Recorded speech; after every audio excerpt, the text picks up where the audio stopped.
Hello বন্ধুরা, কেমন আছো সবাই? তো আজকে চলে আসলাম আর একটা ভিডিও নিয়ে। আমরা দুজন যাচ্ছি যাত্রাপুর লাউপালা রথযাত্রার মেলায়। তো দুজন যেতে যেতে রাস্তার পরিবেশটা দেখছিলাম।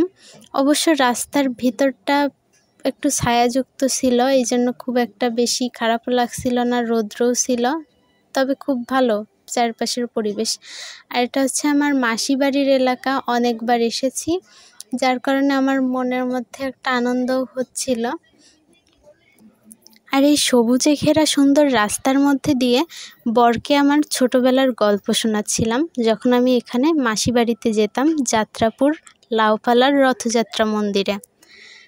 তো এখানে অনেক কাহিনী আছে, আমার ছোটবেলার কাহিনী বলতে আমি রথযাত্রায় অনেকবার এসেছি, সেখানে অনেক মজাও করেছি। তো বরকে নিয়েই প্রথমবার যাচ্ছিলাম, ও রথযাত্রায় আগে যায়নি যাত্রাপুর, যেহেতু এই জন্য ওরও একটু ইচ্ছা হচ্ছিল খুব দেখার যে আসলে কেমন।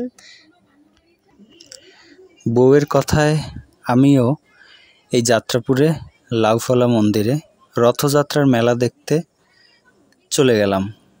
যাওয়ার পথে চারিদিকের যে পরিবেশ, এটা হয়তো যারা এই এলাকায় থাকেন তাদের কাছে হয়তো তেমন একটা ভালো না, কিন্তু আমি যেহেতু এই রাস্তা দিয়ে দুইবার গিয়েছিলাম আর এবার হচ্ছে এই মেলা দেখার উদ্দেশ্যে যাচ্ছিলাম, তো আমার কাছেও এই রাস্তাটা অনেক সুন্দর লাগছিল।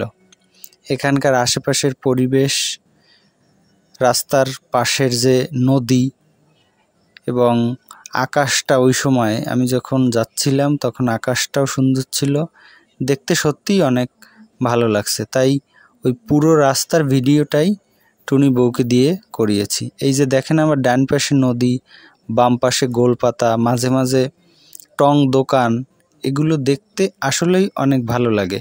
এ রাস্তায় যারা কখনো আসেননি তারা আসবেন, দেখবেন যে পরিবেশটা ভালো কি না।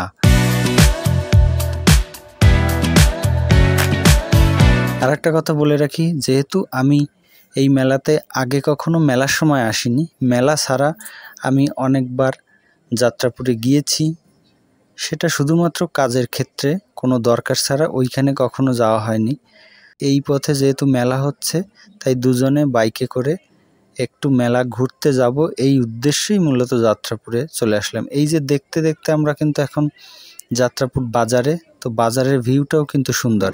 এই যে দেখেন বাজারের একদম চৌরাস্তা যেটা, ওইখানে হচ্ছে আপনার একটা গাছ আছে যেটা ছায়ায় অনেকেই বসা থাকে। আমরা খাবার দেখে, যেহেতু দুপুর ছিল, খাবার দেখে আমরা খেতে চলে আসলাম। এই যে এখন হালকা পাতলা কিছু খেতে বসে গেছি, আর একজন লোভই সামলাতে পারতেছে না। এই যে অবশ্য অন্ধকার, একটু মানে রুমের ভিতর তো একটু কালো কালো লাগতেছে। আমি নিজেও কালো, আমার বড় কালো, সবাই কালো, আর ক্যামেরায় ফর্সা দেখাবে এটা আশা করি না। এই যে খাওয়া দাওয়া, আপনার অনুভূতি কি? হ্যাঁ, প্রচণ্ড গরম, যে উদ্দেশ্যে আসছি সেই লোক আসলে দেখবো। সের দোকান ওই যে পিছনে একদম ওই কর্নারেরটা, দোকান বন্ধ অবশ্য। একটু খাওয়া দাওয়া করে তারপর এখন অপেক্ষার পালা, অপেক্ষা করতেছি এখন। এই যে